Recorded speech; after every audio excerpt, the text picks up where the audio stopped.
ಭಾಗ್ಯಗಳ ಹರಿಕಾರ, ಗ್ಯಾರಂಟಿ ಯೋಜನೆಗಳನ್ನ ಕೊಟ್ಟು ಜನರ ಬದುಕಿಗೆ ಬೆಳಕನ್ನು ನೀಡಿರುವಂತಹ ಸನ್ಮಾನ್ಯ ಮುಖ್ಯಮಂತ್ರಿಗಳಾದ ಶ್ರೀ ಸಿದ್ದರಾಮಯ್ಯನವರು ಆಗಮಿಸಿದ್ದಾರೆ ಈ ವೇದಿಕೆಗೆ. ಸನ್ಮಾನ್ಯ ಉಪಮುಖ್ಯಮಂತ್ರಿಗಳಾದ ಶ್ರೀ ಡಿ.ಕೆ. ಶಿವಕುಮಾರ್ ಅವರು,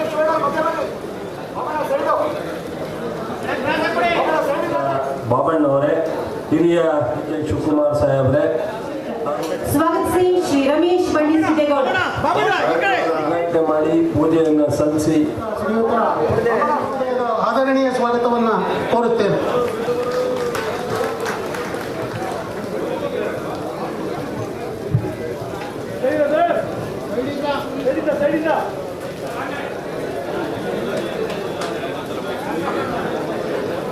ಅದೇ ರೀತಿ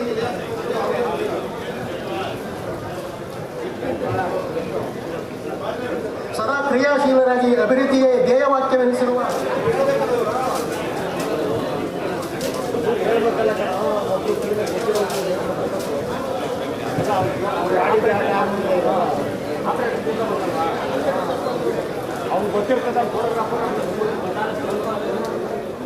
ನಾವೀಗ ಕಾಣಬಹುದು ಕಲ್ಯಾಣ ಇಲಾಖೆಯ ಸಚಿವರು, ಮಂಡ್ಯ ಜಿಲ್ಲಾ ಉಸ್ತುವಾರಿ ಸಚಿವರು, ಕೃಷಿ ಸಚಿವರು ಆಗಿರುವಂತಹ ಸನ್ಮಾನ್ಯ ಶ್ರೀ ಚೆಲುವರಾಯ ಸ್ವಾಮಿ ಅವರ ಜೊತೆಯಾಗಿದ್ದಾರೆ. ಹಾಗೆ ಎಲ್ಲ ಸಚಿವರು, ಶಾಸಕರು, ಜನಪ್ರತಿನಿಧಿಗಳು ಜ್ಯೋತಿ ಬೆಳಗುವಂತಹ ಈ ಘಳಿಗೆಗೆ ಜೊತೆಯಾಗಿದ್ದಾರೆ.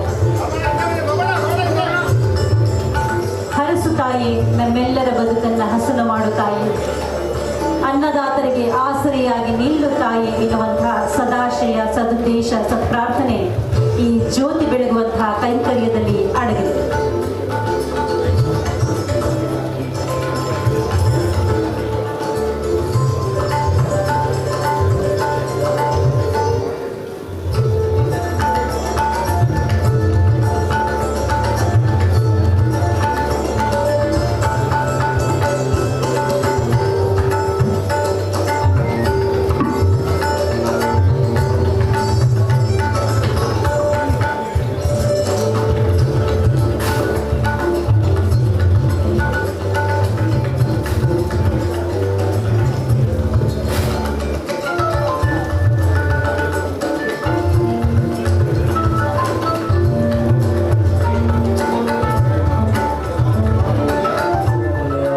ಕೊಡಗು ಜಿಲ್ಲೆಯ ಎಲ್ಲ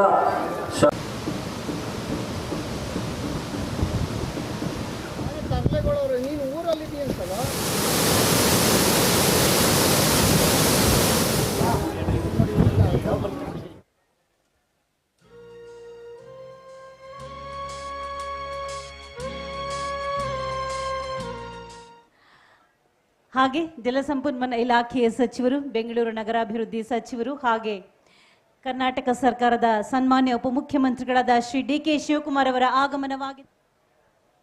ಶ್ರೀ ರಮೇಶ್ ಬಂಡಿ ಸಿದ್ದೇಗೌಡ ಅವರು, ಸನ್ಮಾನ್ಯ ಅಧ್ಯಕ್ಷರು, ಚಾಮುಂಡೇಶ್ವರಿ ವಿದ್ಯುತ್ ಸರಬರಾಜು ನಿಗಮ ನಿಯಮಿತ ಮಹಾದೇವಿ ಮನೋಹರೆ ಸರ್ವಾಭೀಷ್ಟ ಪ್ರದೇ ದೇವಿ ಸ್ನಾಸ್ಥಿತಾಂ ಪುಣ್ಯವರ್ಧಿನಿ ಸರ್ವ ಪಾಪಕ್ಷಯ ಗಣ್ಯಮಾನ್ಯರು ಹಾಗೆ ಕರ್ನಾಟಕ ಸರ್ಕಾರದ ಜನಪ್ರತಿನಿಧಿಗಳೆಲ್ಲರೂ ಕೂಡ ಪ್ರಾರ್ಥನೆಯನ್ನ ಸಲ್ಲಿಸಿ ಕ್ಷೀರಾಭಿಷೇಕವನ್ನ ಮಾಡಿ ಬಾಗಿನವನ್ನ ಸಮರ್ಪಿಸಿ ಕೃಷ್ಣರಾಜ ಸಾಗರ ಅಣೆಕಟ್ಟು ತಾಯಿಗೆ ವಸ್ತ್ರವನ್ನ ಇಟ್ಟು ಜೊತೆಯಾಗಿದ್ದಾರೆ.